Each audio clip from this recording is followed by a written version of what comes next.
భాగమైన క్యాసారం గ్రామానికి రావడం జరిగింది.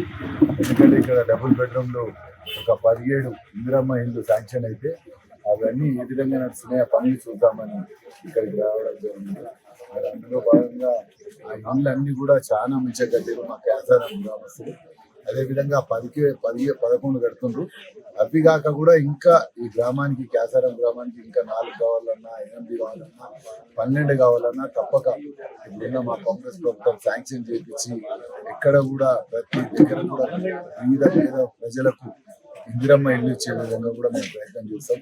ఎందుకంటే మేము చూస్తున్నాం ఆ ఇల్లు కట్టిన వాళ్ళు అది కళ్ళల్లో ఆనందం చూస్తే మాకు కూడా మా రేవంత్ అన్నకు ఎప్పుడు కూడా కాంగ్రెస్ పార్టీ రుణపడి ఉండే విధంగా ఆ ప్రజలు, ఎందుకంటే మీరు అందరు చూసారు ఇన్నేళ్ళు మాకు 10 ఏళ్ల నుంచి ఒక ముఖ్యమంత్రి ఉండే, కానీ ఇక్కడ క్యాసారంలో ఏం చేయలేకపోయింది. ఆ టీఆర్ఎస్ ఉన్నన్ని రోజు కూడా క్యాసారంలో ఏం పని కాదు. కానీ ఇవాళ ఆ ముఖ్యమంత్రి పోయినాక మా కాంగ్రెస్ ప్రభుత్వం వచ్చినాక ఒక 11 ఇళ్ళు కట్టుకొని వాళ్ళు చాలా సంతోషంగా ఉంది.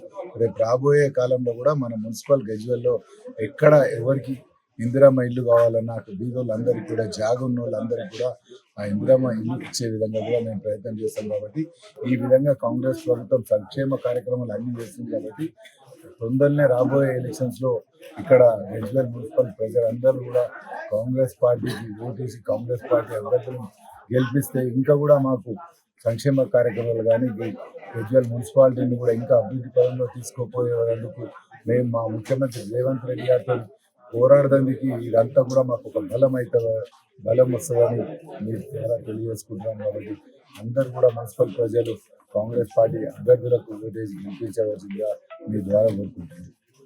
జై Congress. Local to global news at your finger tips. మీ చేతిలో ఒక ఆయుధం. Download raw TV app.